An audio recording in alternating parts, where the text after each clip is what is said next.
Shalom saudara sekalian. Saya berharap kita semua sekarang berada di dalam keadaan yang baik. Namun sekalipun mungkin ada di antara kita yang sekarang sedang berada di dalam keadaan yang tidak baik, saudara tidak perlu berkecil hati. Justru sewaktu saudara merasa diri sedang tidak baik, saudara diundang untuk bisa datang kepada Tuhan secara pribadi. Saudara diundang untuk mengungkapkan segala keluh kesah saudara. Dan percayalah bahwa Tuhan akan mendengarkan keluh kesah saudara. Nah saudara sekalian, pagi hari ini kebenaran firman Tuhan akan sekali lagi menyapa kita. Dan firman Tuhan yang akan kita baca dan renungkan itu adalah berasal dari Ibrani. Surat Ibrani pasal ke-10 ayat 19-25. Namun sebelum kita membacanya dan kita merenungkannya, saudara, marilah kita terlebih dahulu merendahkan hati dan pikiran kita berdoa, memohon pimpinan dari Tuhan. Ya Tuhan, kami datang kepadamu. Kami menyadari Tuhan, sekalipun kami boleh menjalani hari-hari yang mungkin pada saat ini merupakan hari-hari, waktu-waktu yang harus berat kami jalani oleh karena suasana pandemi yang mencekam, menghantui kami. Kami berdoa kepada Allah yang baik. Sekalipun keadaan tidak baik, kami bersyukur kami punya Allah yang baik. Maka Tuhan, kami pun ingin menyerahkan Tuhan di dalam kami menjalani hari-hari yang kurang baik ini. Kami boleh mengalami kebaikan dari Tuhan secara pribadi. Dan kami bersyukur Tuhan, oleh karena kebaikan Tuhan, Tuhan juga mau menyapa kami dari kebenaran firman Tuhan. Maka Tuhan, sebelum kami membaca dan merenungkannya dan memikirkannya, bahkan kami melakukannya Tuhan di dalam hidup kami memohon Tuhan berkati kami. Tuhan tolong kami, supaya kami boleh bersama-sama mengalami berkat dari firman Tuhan ini. Maka Tuhan, berkuasalah atas segala media yang digunakan. Berkuasalah atas waktu ini Tuhan. Dan berbicaralah kepada kami, sapalah kami dengan firman-Mu Tuhan. Di dalam nama Tuhan Yesus Kristus kami berdoa dan kami bersyukur. Amin. Nah, saudara sekalian, marilah kita membuka Ibrani pasal 10 ayat 19-25. Saudara, saya akan membacakan buat kita semua. Ibrani pasal 10 ayat 19. Jadi saudara-saudara, oleh darah Yesus kita sekarang penuh keberanian dapat masuk ke dalam tempat kudus. Karena Ia telah membuka jalan yang baru dan yang hidup bagi kita melalui tabir, yaitu dirinya sendiri. Dan kita mempunyai seorang imam besar sebagai kepala rumah Allah. Karena itu, marilah kita menghadap Allah dengan hati yang tulus ikhlas dan keyakinan iman yang teguh. Oleh karena hati kita telah dibersihkan dari hati nurani yang jahat, dan tubuh kita telah dibasuh dengan air yang murni. Marilah kita teguh berpegang kepada pengakuan tentang pengharapan kita, sebab Ia yang menjanjikannya setia. Dan marilah kita saling memperhatikan supaya kita saling mendorong dalam kasih dan dalam pekerjaan baik. Dan janganlah kita menjauhkan diri dari pertemuan-pertemuan ibadah kita seperti dibiasakan oleh beberapa orang. Tetapi marilah kita saling menasihati dan semakin giat melakukannya menjelang hari Tuhan yang mendekat. Saudara, sedemikian jauh pembacaan firman Tuhan. Saudara, di dalam dunia yang sedang kita jalani hari ini, kita semua menyadari bahwa dunia yang kita sedang jalani itu sedang mengalami yang namanya kesakitan, saudara. Dunia ini sedang sakit oleh karena virus corona, oleh karena serangan COVID-19. Dan saya duga tidak ada seorang pun yang bisa menyangka kalau kita akan menjalani hari-hari yang panjang karena pandemi, saudara. Tetapi sekalipun demikian, saudara, kita harus percaya bahwa apa yang terjadi itu ada di dalam kendali Tuhan. Tuhan mengendalikan dunia ini atas apa yang tengah terjadi. Saudara, berbicara tentang kesakitan, seorang yang bernama C.S. Lewis mengatakan bahwa kesakitan itu ibaratnya seperti megafon atau pengeras suara yang dipakai Tuhan untuk membangunkan kesadaran manusia. Nah, saudara, saya pikir apa yang dikatakan oleh Lewis ini tidak berlebihan. Sebab seringkali orang-orang itu mulai ingat, mulai sadar, mulai datang kepada Tuhan, mulai berseru minta tolong justru ketika mereka sedang mengalami susah dan menderita. Bukan pada saat manusia sedang mengalami kesenangan. Bukan saat ia sedang menikmati hidup. Nah, saudara, acap kali sewaktu manusia menjalani hidup yang aman dan nyaman, pendengaran mereka itu seakan sulit untuk bisa mendengar suara Tuhan berbicara kepada mereka. Maka sewaktu Tuhan menggunakan kesakitan layaknya pengeras suara, tujuannya tidak lain dan tidak bukan adalah untuk mengingatkan manusia akan kefanaan hidup dan mendorong manusia agar memandang kepada Allah. Saudara, di satu sisi manusia suka lupa datang kepada Tuhan kalau ia sedang mengalami hidup yang nyaman, berkat yang melimpah. Di sisi lain tidak sedikit juga orang yang enggan datang kepada Tuhan karena kecewa kepada Tuhan, karena penderitaan yang ia alami. Saudara, ringkasnya saudara, ada banyak penghalang di dunia ini yang berusaha menghalangi seseorang untuk datang kepada Tuhan, sekalipun ia adalah seorang anak Tuhan. So, padahal jika kita baca surat Ibrani tadi, saudara, kita diperhadapkan dengan sebuah ajakan untuk datang mendekat kepada Tuhan. Ibrani pasal 10 ayat 19-21 berkata, oleh darah Yesus kita sekarang penuh keberanian dapat masuk ke dalam tempat kudus, karena ia telah membuka jalan yang baru dan hidup yang baru bagi kita melalui tabir, yaitu dirinya sendiri, dan kita mempunyai seorang imam besar sebagai kepala rumah Allah. So, artinya ini bisa dikatakan kita lebih beruntung sebenarnya, saudara. Kita lebih diberkati daripada orang-orang yang hidup di perjanjian lama. Kenapa, saudara? Karena hari ini kita diundang oleh Tuhan untuk datang langsung mendekat kepadanya tanpa harus melakukan ritual-ritual persembahan ini dan itu. Sewaktu Tuhan Yesus mati di kayu salib, Markus 15 ayat 38 berkata, tabir bait suci terbelah dua dari atas sampai ke bawah. Tabir bait suci yang membatasi ruang kudus dan ruang maha kudus itu terkoyak. Nah, hal tersebut menggambarkan tubuh Kristus yang terkoyak, demi kita bisa punya akses untuk datang langsung kepada Allah. Nah, saudara, dengan mendasarkan kepada hal tersebut, penulis Ibrani memberikan kita 3 motivasi di dalam hidup kita sebagai seorang anak-anak Tuhan. Yang pertama itu berkaitan dengan iman kita di dalam Allah. Yang kedua berkaitan dengan pengharapan kita dalam keselamatan. Dan yang ketiga berkaitan dengan kasih kita kepada sesama kita, khususnya saudara seiman. Nah, saudara, penulis Ibrani mendorong kita sebagai anak-anak Tuhan agar kita memiliki iman, pengharapan, dan kasih. So, pertama, penulis Ibrani mengatakan, marilah kita menghadap Allah dengan hati yang tulus ikhlas dan keyakinan iman yang teguh. Nah, saudara, inilah pertama-tama yang harus kita lakukan sebagai seorang anak Tuhan. Khususnya di masa pandemi ini kita datang kepada Allah dengan hati yang memang mau menyembah Tuhan, Allah segala Allah, Raja di atas segala raja. Dengan iman kita mau mendengarkan perkataan-perkataan Allah. Kita datang dengan iman bahwa Ia akan mendengar dan menjawab seruan kita.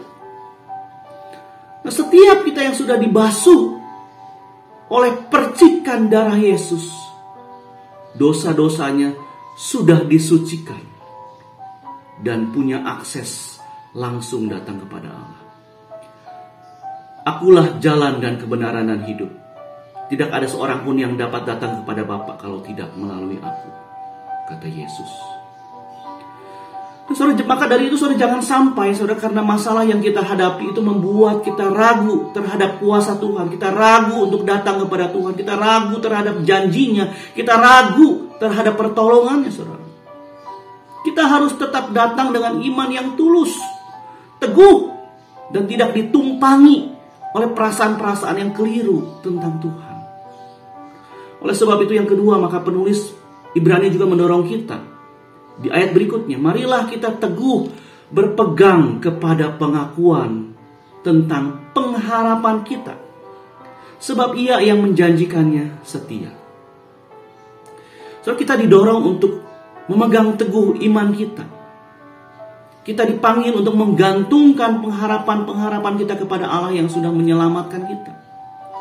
So, sekali kita ada di dalam genggaman Allah, Allah akan menjaga dan melindungi kita, serta memberikan kita kekuatan untuk menghadapi kesulitan demi kesulitan yang mungkin kita tidak mengerti, tapi kita ditantang oleh Tuhan, kita ditenteng oleh Tuhan, kita dipegang oleh Tuhan untuk menghadapi kesulitan-kesulitan tersebut.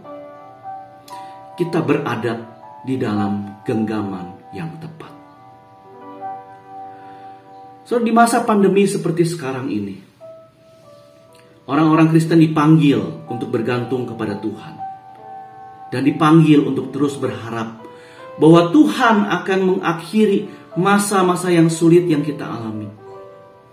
Kalau Yesus bisa mengakhiri maut dan kemudian bangkit untuk menyelamatkan kita, maka kita harus percaya dan terus berharap bahwa pada saatnya Yesus juga akan menolong kita untuk kita bisa mengatasi masalah yang kita hadapi. Termasuk Ia juga akan mengakhiri pandemi COVID-19 ini, saudara sekalian. Maka dari itu, saudara, marilah kita bergantung kepada Tuhan, berharap kepada Tuhan yang adalah Raja di atas segala raja. Nah, saudara, dorongan yang ketiga yang dinyatakan oleh penulis Ibrani adalah, marilah kita saling memperhatikan supaya kita saling mendorong dalam kasih dan dalam pekerjaan baik, di ayat ke-24. Nah, saudara, di bagian ini, saudara, kita sebagai anak-anak Tuhan didorong untuk memperhatikan satu dengan yang lainnya. Memperhatikan sesama kita. Khususnya mereka yang lemah. Khususnya mereka yang seiman. Menjadi anak-anak Tuhan berarti kita menjadi satu keluarga di dalam Tuhan. Seorang pendeta dan penulis buku bernama Eka Dharma Putra berkata, di dalam kesakitan itu tidak ada batas-batas sosial yang membatasi seseorang dengan yang lain. Di ruang ICU katanya, kita akan bertemu dengan segala macam orang, saudara. Ada orang tua, ada orang muda, ada yang kaya, ada yang miskin, ada yang intelek, ada yang buta huruf. Semuanya berkumpul tanpa ada sekat-sekat sosial. Tidak ada perbedaan, saudara. Menurutnya ruang ICU itu kemungkinan besar adalah tempat, satu-satunya tempat di mana perbedaan seperti tidak ada maknanya. Semuanya merasakan hal yang sama. Nah, saudara, di masa pandemi ini juga terjadi hal yang sama. Yang tua atau yang muda, yang sarjana atau yang tidak lulus SD, yang kaya atau yang miskin, sang pegawai atau sang bos, semuanya sama-sama bisa menderita karena virus COVID-19. Nah, saudara, di saat itulah kita semua mengalami keadaan yang sama. Keadaan untuk atau dalam membutuhkan pertolongan dan perhatian. Tetapi juga keadaan untuk memberikan pertolongan dan memberikan perhatian, saudara. Jadi ada orang yang membutuhkan pertolongan, ada orang yang membutuhkan perhatian, tetapi juga ada orang-orang yang punya kesempatan untuk bisa memberikan pertolongan. Dan ada orang-orang yang bisa memberikan perhatian. So, kita semua ada di situasi dan kondisi yang sama dan kita diminta untuk saling memperhatikan satu dengan yang lain. Soalnya pada waktu masa Rasul Paulus melayani, jemaat di Yerusalem itu dikatakan sedang mengalami bencana kelaparan yang hebat. Sehingga Rasul Paulus mendorong gereja-gereja yang lain untuk bisa memperhatikan dan menolong jemaat Yerusalem yang saat itu sedang berkesusahan. Nah, salah satu di antaranya yang diminta bantuan adalah gereja Korintus. Di 2 Korintus pasal ke-8 ayat 13, Rasul Paulus mengatakan alasan mengapa jemaat Korintus itu harus ikut berbagian dalam kesusahan jemaat Yerusalem adalah bukan hanya sekedar untuk meringankan beban jemaat Yerusalem. Bukan sekedar itu.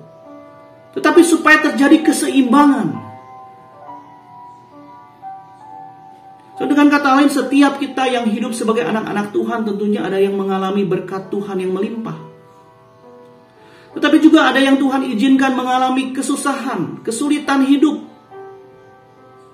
Ada yang mengalami perlindungan, mengalami kesehatan yang baik. Tetapi ada juga yang hidupnya harus dijalani dengan sakit-sakitan. So, intinya ada yang hidupnya dipenuhi oleh sukacita. Tetapi ada juga anak-anak Tuhan yang hidupnya itu harus diisi dengan mengalami duka cita dan derayan air mata. So, sebagai anak-anak Tuhan kita dipanggil untuk menjaga keseimbangan. yang berkelimpahan berbagi dengan yang berkekurangan, yang sehat memperhatikan yang sakit, yang kuat menolong yang lemah. So, dengan kata lain, setiap kita dipanggil untuk bisa saling memperhatikan satu dengan yang lainnya. Khususnya di masa pandemi ini, saudara, ada banyak saudara-saudara kita yang mungkin sedang mengalami kesulitan secara ekonomi, yang putus asa. Disinilah kita yang mengalami berkat Tuhan berlimpah, yang masih sehat dipanggil, yang masih kuat dipanggil untuk memberikan kekuatan dan pertolongan kepada mereka. Nah, saudara sekalian, inilah 3 motivasi yang disampaikan oleh firman Tuhan hari ini kepada kita. Itu dorongan untuk beriman kepada Tuhan, dorongan untuk berpengharapan kepada Tuhan, dan dorongan untuk saling mengasihi di dalam keluarga Tuhan. Iman yang kita miliki menjamin hidup kita ada di dalam Tuhan. Pengharapan yang kita tujukan kepada Tuhan menolong kita untuk kita bisa hidup taat, bergantung kepada Dia yang berkuasa atas hari esok. Dan kasih memberikan kita dasar untuk dorongan untuk hidup sebagai orang-orang yang saleh di hadapan Tuhan. Maka saudara, ada satu kalimat mengatakan seperti ini: bagaimana mungkin kita bisa mengasihi Allah yang tidak kelihatan kalau kita tidak mampu mengasihi sesama kita yang kelihatan. Kita dipanggil untuk bisa saling mengasihi satu dengan yang lain. Iman, pengharapan, dan kasih. Itulah 3 hal mendasar yang harus selalu ada di dalam diri kita, di dalam kita menghadapi hidup ini. Apalagi di masa-masa yang sulit seperti sekarang ini. Kita harus punya yang namanya iman, pengharapan, dan kasih. Amin. Mari kita berdoa. Bapa di dalam surga, sungguh kami bersyukur untuk sapaan firman-Mu yang boleh menguatkan kami. Kami bersyukur Tuhan kalau Engkau adalah Allah yang tidak pernah meninggalkan kami. Engkau datang ke dalam dunia ini untuk menyelamatkan kami. Engkau mengorbankan diri-Mu supaya kami boleh bisa datang mengenal Engkau ya Tuhan. Kami boleh menyembah-Mu. Maka Tuhan, berikanlah kami iman yang teguh ketika kami boleh percaya kepada Engkau. Dan berikan kami juga sebuah pengharapan sebagai jangkar iman kami, sehingga kami boleh bergantung kepada Tuhan. Dan biarlah dari 2 hal itu juga kami bisa didorong untuk bisa saling mengasihi antara keluarga kami, sehingga kami bisa saling menguatkan, menasehati satu dengan yang lain. Kami boleh mendorong orang-orang yang lemah untuk bisa bergantung kepada Tuhan, dan mereka yang lemah juga boleh bergantung kepada Tuhan. Tuhan, terima kasih Tuhan. Sekalipun kami masih harus melewati hari-hari yang mungkin masih kurang baik, tidak baik di sepanjang tahun ini, tapi kami percaya Engkau menyertai kami. Maka Tuhan, kami bersyukur Tuhan, Engkau memegang kami. Terima kasih Tuhan Yesus. Di dalam nama Tuhan Yesus Kristus kami berdoa dan kami bersyukur. Amin.